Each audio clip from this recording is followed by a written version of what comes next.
পাঁচমিশালি সবজি দিয়ে এই সবজিটা রান্না করলে কিন্তু খেতে খুব মজা, তাই না?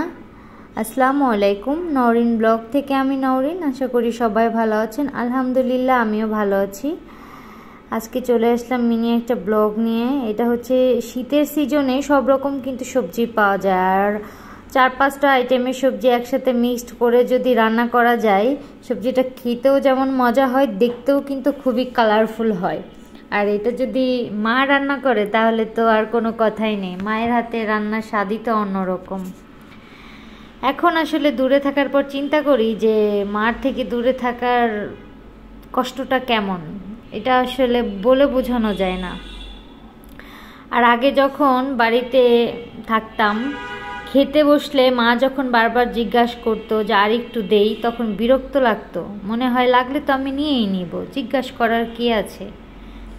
একবার মায়ের থেকে দূরে গিয়ে দেখেন, একবেলা ভাত খেয়ে 2 বেলা এটা সেটা খেয়ে থাকবেন, কিন্তু বলার মতো কাউকেই পাবেন না, আত্মীয় স্বজনও না। আর একটু বাড়িয়ে বলি কথাটা, শুধুমাত্র মায়ের মুখেই প্রতিনিয়ত শুনবেন, অন্য কোথাও শুনলেও সেটা শুধুমাত্র ফর্মালিটি। মায়ের এসব ছোটোখাটো যত্নের উপর বিরক্ত হয়েন না। যার মা নাই তাকে জিজ্ঞাসা করে দেখেন মা ছাড়া দুনিয়াটা কত কষ্টকর। আমি মাঝে মাঝে ভাবি যে এখন তো মা বেঁচে আছে, এই জন্য এত শান্তি করে এসে বাবার বাড়ি থাকতে পারি, খেতে পারি, যেটা আবদার করি সেটাই পূর্ণ করে। যখন মা থাকবে না তখন এই আবদারগুলো কে পূর্ণ করবে?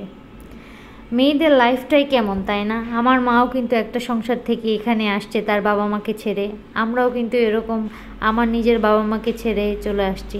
সেই সন্তান আমরাই বাবা মাকে কষ্ট দেই। আমি মনে করি যাদের বাবা মা বেঁচে আছে, বাবা মাকে ভালোবাসুন, যত্ন করুন, বাবা মাকে সম্মান করুন, দেখবেন জীবনে তাহলে অনেক বড় হতে পারবেন।